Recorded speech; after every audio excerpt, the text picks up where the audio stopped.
அனைவருக்கும் வணக்கம். பொதுவாக நான் பிறந்த நாளை பெரிய அளவில் ஆடம்பரமாக ஆர்ப்பாட்ட விழாவாக கொண்டாடுறதில்லை.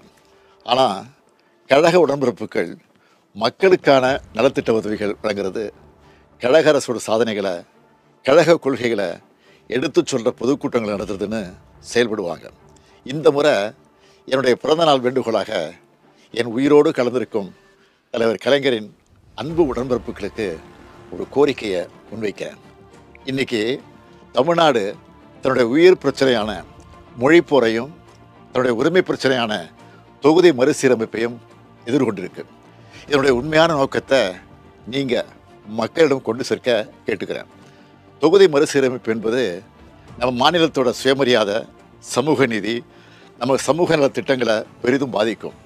இதை நீங்கள் மக்களிடம் கொண்டு செல்ல வேண்டும். ஒவ்வொருவரும் மாநிலம் காக்க எழுந்து நிற்க வேண்டும். இந்தியாவுக்கே வழிகாட்டியாக நாம் போராட்டத்தை தொடங்கணும். இப்போது கர்நாடகா, பஞ்சாப், தெலுங்கானா போன்ற மாநிலங்களிலிருந்து நமக்கான ஆதரவு குரல் வந்திருக்கு. இதை பார்த்த ஒன்றிய அரசு இந்திய திரைக்கலன்னு சொல்லிக்கிட்டே அதுக்கான எல்லா முன்னெடுப்புகளையும் எடுத்துக்கிட்டு இருக்காங்க.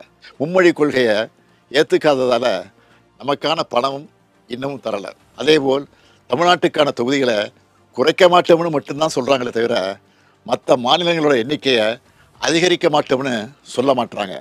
நாம் கேட்குறது, மக்கள் தொகை அடிப்படையில் தொகுதிகளை பிரிக்காதீங்க.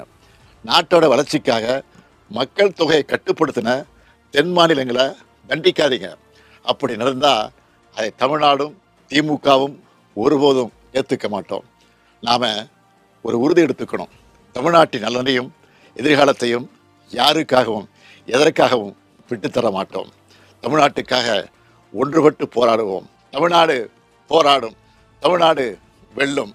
நன்றி, வணக்கம். இந்த வீடியோ உங்களுக்கு பிடிச்சிருந்தா லைக் பண்ணுங்க, ஷேர் பண்ணுங்க, கமெண்ட் பண்ணுங்க. மறக்காம OH தமிழ் சேனலுக்கு சப்ஸ்கிரைப் பண்ணுங்க.